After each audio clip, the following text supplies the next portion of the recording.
안녕하십니까, 레필입니다. 7월 4일 두산 에너빌리티 보도록 하겠습니다. 증시 먼저 보겠습니다. 코스피 0.35% 하락했고요. 코삭은 0.08% 거의 보합 마무리되었습니다.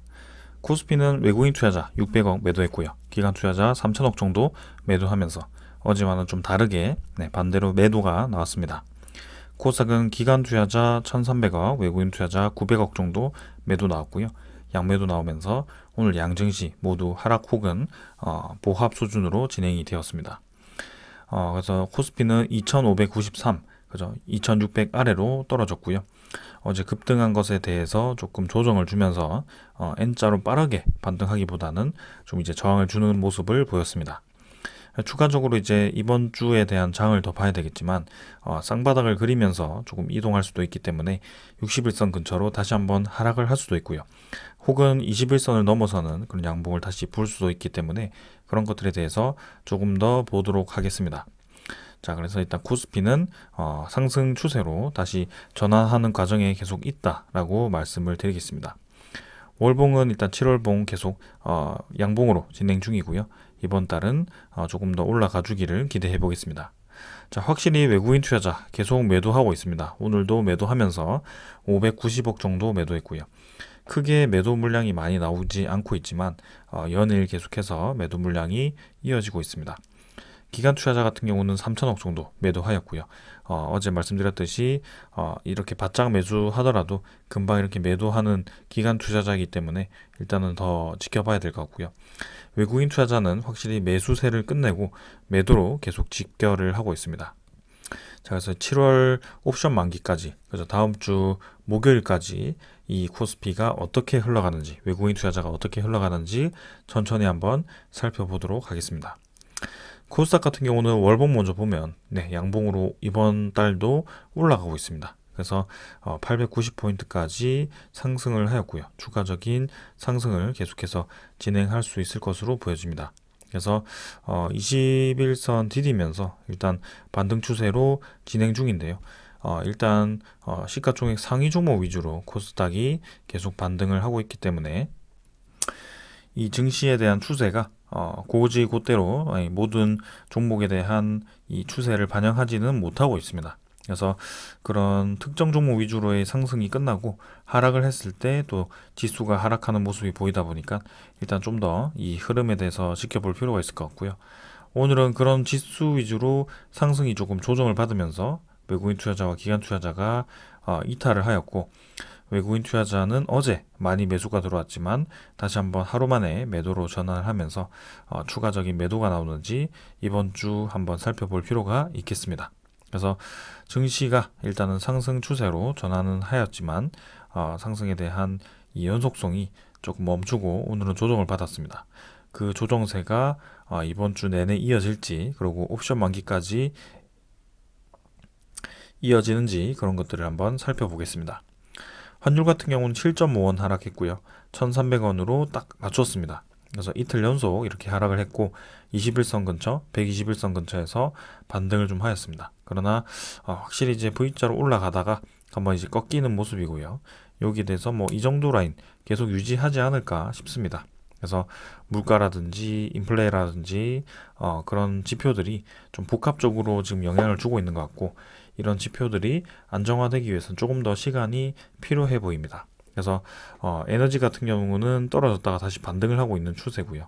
물가 지표는 근원 지표가 떨어지면서 조금 이제 빨리 안정화가 되길 바라지만 근원 지표가 생각보다는 느리게 떨어지고 있습니다. 그래서 하반기에 대한 물가 추세를 조금 더 지켜봐야 알 것 같고요. 거기에 대해서 이 FOMC에 대해서도 지금 추가적인 금리 인상을 염두를 해두고 있는 그런 상황입니다. 그래서 이 증시에 대한 흐름은 아직까지는 속단하기는 이르고요. 전반적인 저점은 찍었고 반등 추세는 유지되겠지만 그 반등 추세에 대한 속도는 조금 조절될 수 있다. 이렇게 좀 이해를 하는 것이 좋겠습니다. 자, 그 다음 이제 지수 선물이고요. 미국 증시는 보합 수준, 그 다음에 유럽 증시도 마찬가지 보합 수준입니다. 그래서 오늘은 특별하게 움직임이 없는 상황이고요.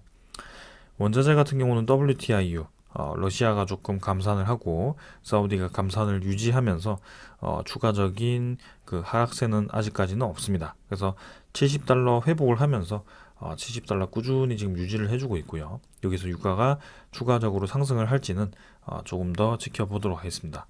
확실히 이제 그런 천연가스라든지 이런 그런 그 국제유가라든지 이런 추세를 보면 확실히 점점 반등을 하는 추세로 진입을 하고 있기 때문에 그런 원자재에 대한 상승은 조금 생각을 해볼 필요가 있겠습니다. 실시간 원달러는 조금 더 하락해서 1,300원이 깨졌고요. 내일 흐름을 더 보도록 하겠습니다. 국채금리는 3.8% 이상으로 지금 진행이 되고 있고 어제와 유사하고 이 정고점을 넘어설지는 더 지켜볼 필요가 있겠습니다. 자, 그래서 일단 국채금리는 이 정도로 계속 유지가 되고 있기 때문에 넘어가도록 하겠습니다. 자, 그래서 증시는 여전히 분위기 크게 지금 변곡점이 될 만한 상황은 없습니다. 천천히 그런 고금리 그리고 고물가에 대해서 점점 이제 저금리 그다음에 저물가로 향하는 방향으로 진행이 될 뿐입니다. 그래서 금리는 결국에는 인상을 끝내고 낮춰지겠지만 지금 급변하는 이 시장에 대해서 우리가 그런 것들을 예측할 필요는 전혀 없고요. 거시적인 입장에서 본다면 결국에는 우리가 바라보고 있는 방향에 대해서만 집중을 하면 될 것 같습니다. 자, 그래서 금리 자체도 일단 낮아지는 방향으로 조금 더 초점을 둘 필요가 있고 거기에 대해서 생각을 한다면 지수는 계속해서 올라가는 방향으로 생각을 할 수 있을 거고 지수가 올라간다는 것은 시가총액 상위 종목 위주로 올라갈 가능성이 크기 때문에 그런 종목 위주로 저평가된 종목 위주로 상승을 예상하는 것이 좋을 것 같습니다. 그래서 오늘 이 정도로 증시 리뷰를 마치고요. 이번 주 계속 흐름을 살펴보도록 하겠습니다. 종목으로 넘어가도록 하겠습니다. 두산에너빌리티 보겠습니다. 180원 하락해서 0.99% 거의 1% 가까이 하락을 했고요. 17,920원으로 마무리되었습니다. 자, 오늘 장 초반부터 하락을 하였고요. 계속해서 증시가 크게 상승하지 못한 채로 마찬가지로 두산에너빌리티도 하락으로 마무리가 되었습니다. 자, 장 중에는 큰 움직임이 없었고요. 오늘은 평소처럼 큰 변화 없이 진행이 되었습니다. 시간의 거래도 평소처럼 진행이 된 것 같고요. 거의 거래량이 많지 않았습니다. 17,970원으로 오늘은 50원 정도 올라갔지만 사실상 큰 의미는 없는 상황이고요. 거래량이 좀 실려주면서 올라가 주는 것이 좋을 것 같습니다. 자, 그러나 아직까지는 일별 거래도 오늘 350만 주로 전날 대비 증가하긴 했지만 300만 주대를 5일 연속 유지를 해주는 모습이고요. 큰 변화가 계속 없는 상황입니다. 18,000원대를 회복을 했다가 17,000원대를 갔다가 18,000원대를 회복했다가 17,000원대를 갔다가 이렇게 계속 똑같은 패턴을 유지를 해주고 있습니다. 그래서 6월 22일부터 지금 정확하게 9거래일 연속 이런 식의 움직임이 지속되고 있고요. 이런 부분에 대해서는 우리가 어느 정도 예상을 한 상황입니다. 그래서 쌍바닥을 다지는 듯 하면서 올라갈 수도 있었지만 결국에는 조금 더 시간을 끌면서 이 구간을 계속 이렇게 횡보시키면서 이어갈 수도 있습니다. 결국에는 이렇게 계속 같은 가격대를 횡보를 시킨다는 것은 우연히 나올 수 없습니다. 결국에는 세력이 관여를 해야 되고요. 그 세력이 이 가격대를 계속 오르락 내리락 하면서 물량을 확보를 할 수 있다라고 생각을 할 수 있습니다. 그래서 이 구간이 형성된다라는 것 자체가 이미 이전에 없었던 구간이 형성되는 것이고요. 그 구간이 급등 이후에 한번 뜬금없는 음봉과 함께 나왔다는 점에서 상당히 재상승에 대해서 생각해 볼 수 있다라고 저는 생각을 합니다. 그래서 계속해서 대표적으로 예를 들고 있는 그 구간이 있는데요. 그 구간이 이전에 두산에너빌리티가 상승을 계속 유지를 하다가 뜬금없는 음봉이 하나 나오면서 오랫동안 횡보했던 그 구간, 제가 거의 거기서 2주 정도를 횡보했다라고 말씀을 드렸습니다. 근데 이번에도 마찬가지로 우연인지 모르겠지만 그런 식으로 진행이 되어 가고 있고요. 1주 지나고 지금 이틀 정도 네, 다시 한번 이 구간을 계속 횡보하는 그림이 나와주고 있습니다. 그래서 이번 주 내내 이 구간을 계속 채워나갈 가능성도 충분히 있다라고 저는 생각을 하고 있고요. 이번에는 또 저점 근처에 왔기 때문에 조금 더 하락을 시키던지 혹은 내일은 양봉을 띄우면서 조금 올려주면서 그 올려주는 것도 상승폭이 정해져 있습니다. 지금 보시면 윗꼬리가 달고 그리고 음봉도 지금 윗꼬리가 달리는 것이 18,350원 정도이기 때문에 그 이상 올라가지 못할 수도 있습니다. 그래서 거래량은 꾸준히 죽인 채로 이 구간을 올렸다가 내렸다가를 반복하면서 결국에는 때가 되면 거래량을 증가시키면서 네, 이 음봉을 메워주는 그 양봉이 나와줄 수도 있다는 것입니다. 자, 그래서 어떤 식으로 움직이든 일단 기술적으로 지금 정상적인 상황이 만들어지고 있다는 것이고요. 21선이 조금 꺾이고 있긴 하지만 여전히 상승 추세로 진입하는 그런 추세는 유지가 되고 있습니다. 그래서 지금은 코스피에 대한 뭐 그런 상승세보다 조금 약해 보이긴 하지만 이전에 분명히 15,000원대에서부터 20,000원대까지 거의 40%에 가까운 상승세를 빠르게 보였었기 때문에 지금 횡보하는 구간 이후에 나올 수 있는 그런 상승세에 대해서 충분히 우리가 기다려 볼 만하다라고 생각을 합니다. 그리고 이것은 거짓말을 하지 않는 것이 점점 고점을 높이고 있는 것도 사실이거든요. 네. 올라갔다가 내려오는 것도 사실이지만 결국에는 고점을 높여가는 것도 사실입니다. 그래서 우리가 뻔히 알고 있는 이 추세를 또 한번 이 반복을 한다라고 하더라도 다시 한번 고점을 올릴 수 있는 그런 시점이고요. 지금 이렇게 횡보를 시키는 것만으로도 충분히 저점을 점점 높여가고 있다는 것을 우리가 알 수가 있습니다.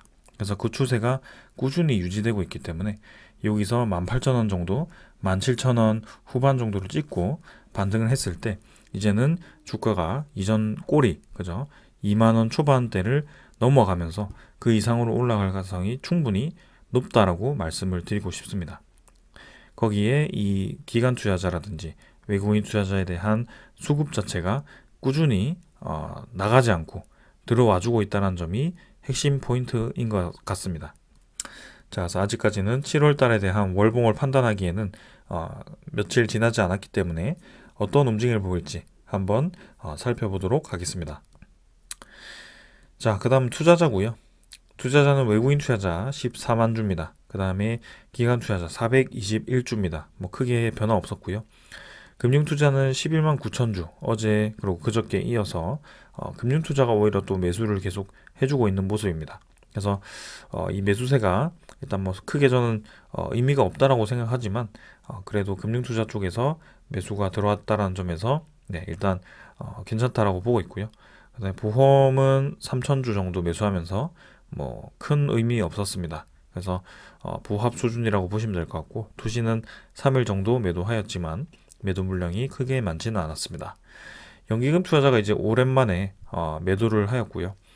중간중간에 이제 매도를 했다는 점에서 내일도 이 매도세가 계속 이어지는지 그런 것들을 한번 살펴볼 필요는 있겠습니다. 그러나 확실히 이전에 공시되었던 6.5% 이상을 지금 확보를 하고 있는 상황이고요.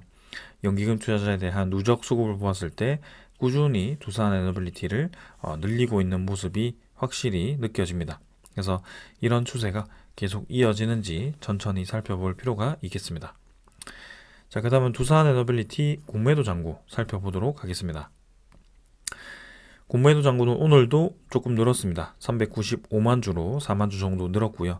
뭐 조금씩 늘고 있죠. 그래서 평소처럼 많이 빠르게 늘어나지 않고 조금씩 늘리고 있습니다. 그래서 저는 크게 우려되지 않는다라고 말씀을 드리고 싶고요. 1 공매도 거래도 이전에 한참 많이 공매도가 늘어날 때처럼 40만 주, 50만 주, 뭐 많으면 100만 주까지 늘어나는 것이 아니고 거래량도 적지만 1 거래량도 적기 때문에 크게 우려하지 않습니다. 그래서 일별 공매도 거래량이 작기 때문에 일단 천천히 한번 살펴보자라고 말씀을 드리고 싶고요. 오늘도 2% 밖에 되지 않았고요. 어제도 많아봤자 4% 수준이었기 때문에 이 정도면 공매도가 크게 지금 관여하지 않고 있다라고 말씀을 드릴 수 있겠습니다. 대차장고는 오히려 상환이 되었습니다. 최근에 조금 늘어나는 듯 하면서 멈추어서 1700만 주 가까이 유지를 하였는데요. 지금 체결이 46만 주, 상환이 98만 주 되면서 대차장고는 오늘 날짜로 1650만 주로 추가적으로 감소를 하였습니다. 대차장고가 이날로 인해서 이번 주 내내 또 이제 감소하는 방향으로 갈지 혹은 하루 만에 다시 늘어나는 방향으로 갈지 내일 한번 살펴보면 알 것 같고요. 최근에 공매도 잔고가 크게 늘어나지 않는 상태에서 대차 잔고가 다시 이렇게 늘어난다는 것은 조금 의미가 있을 수 있다라고 생각을 합니다. 그리고 외국인 투자자 물량은 추정 14만 주 플러스에서 16만 주 마이너스로 어제에 이어서 오늘도 매도를 하였지만 사실상 뭐 큰 지분에 대한 변화는 없었다라고 평가할 수 있을 것 같습니다. 그래서 13.49%, 거의 13.5% 수준에서 계속 유지를 하고 있는 모습이고요. 네, 13%대를 꾸준히 지금 유지를 하고 있습니다. 사실상 이전에는 제 영상을 오래 보셨으면 알겠지만 공매도를 이런 지점마다 계속 쳐서 주가를 끌어내리는 모습을 볼 수 있었습니다. 사실상 공매도를 이용해서 주가를 급락시킨다라기보다는 공매도를 이용해서 주가를 1%씩 그죠? 1%에서 거의 0%대로 하락을 시키되 꾸준히 가랑비에 옷 젖듯이 떨어뜨리면서 공매도 수량을 의무적으로 늘리는 모습을 보았습니다. 거기에 대해서는 모간서울이라든지 JP모간이 주로 그 세력이라고 보여졌고요. 그 세력이 MSCI 리밸런싱과 그 다음에 코스피 200에 대한 이 비중 조정이죠. 그런 것들을 이용해서 이렇게 공매도를 상환시키면서 지분을 채워 넣은 것으로 이해를 했습니다. 그래서 그때가 아마 이 상승 구간으로 예상이 되었는데요. 그 이후에는 확실히 이전처럼 주가를 끌어내리면서 공매도를 늘리는 것이 아니라 어느 정도 가격대를 유지하면서 공매도를 조금씩 늘리는 모습이 나와주고 있기 때문에 이 이후의 움직임이 어떻게 나올지는 우리가 한번 살펴볼 필요가 있겠습니다. 그래서 코스피도 상승 추세로 전환을 했고 전반적으로 시가총액 상위 종목들이 올라가고 있기 때문에 두산 에너빌리티도 마찬가지로 올라갈 가능성이 크지 않겠나라고 생각을 하고 있고요. 거기에 대해서 한번 지켜보고 있는 상황입니다. 거래원을 보시면 어제 신한증권 15만 주, JP모간 7만 9천 주, 모간서울이 6만 주 매도를 하면서 세 개 증권사 합쳐가지고 20만 주, 25만 주, 30만 주 가까이 이렇게 매도를 하였습니다. 그래서 여전히 지금 신한증권, JP모간, 모간서울이 이렇게 공매도에 관여를 하면서 매도를 하고 있긴 하지만 뭔가 이전처럼 공격적으로 하루에 50만 주씩 그렇게 공매도를 늘리거나 하지 않고 있습니다. 그리고 오늘도 13만 주 정도 JP모간이 매도를 하긴 했지만 크게 많은 물량이 아니었고요. 적정 수준을 유지하면서 지금은 공매도에 대한 존재감을 줄이고 있는 상황입니다. 그리고 계속해서 똑같은 가격대를 유지를 하고 있습니다. 17,700원, 800원을 저점을 두고 고점은 18,300원 정도를 두고 오르락 내리락을 하면서 하루에도 여러 번 올랐다 내렸다가를 반복을 하고 있고요.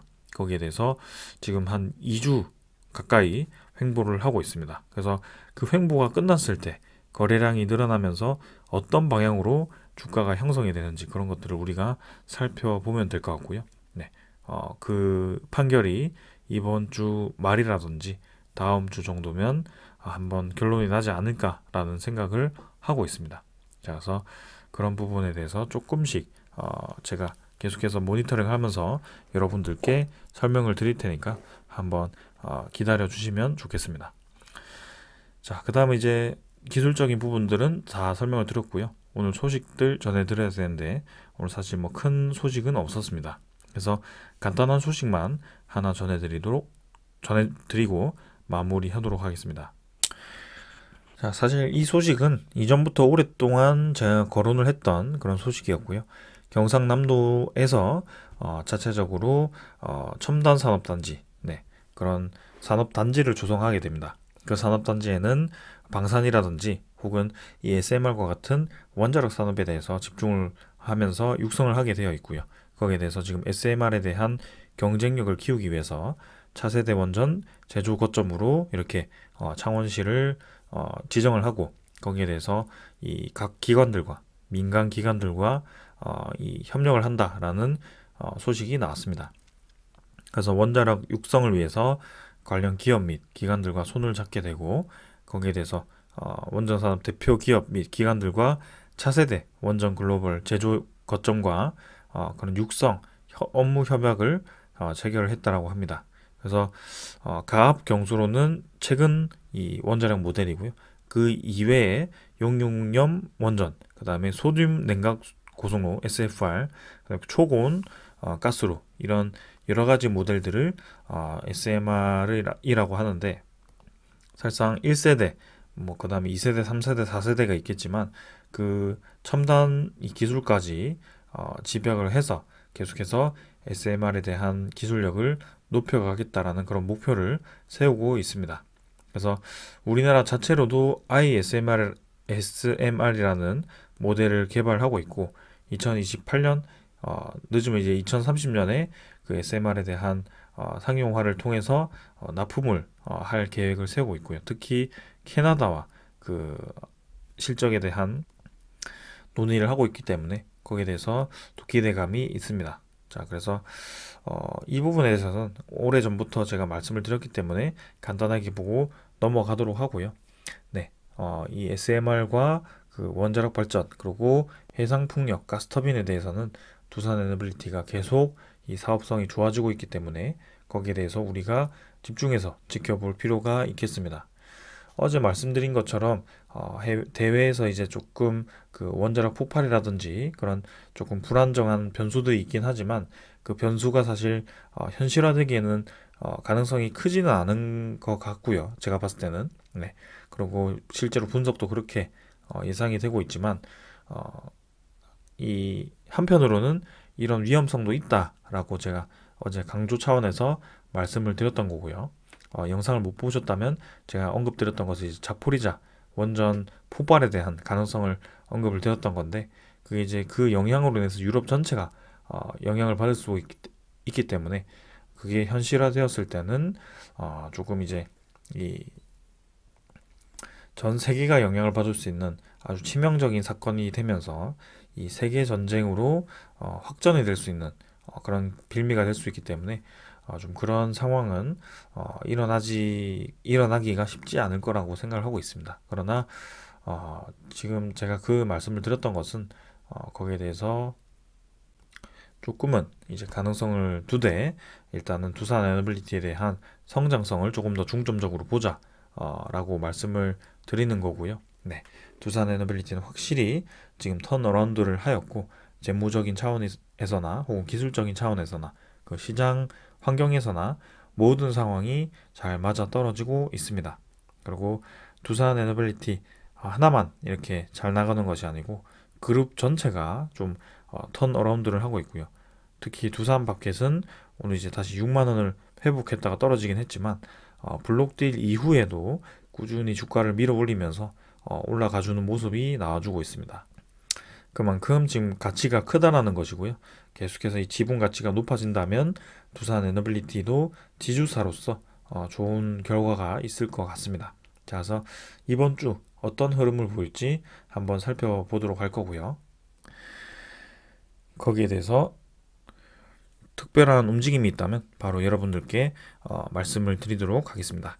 저는 여기까지 하고 마무리하도록 하겠습니다. 감사합니다.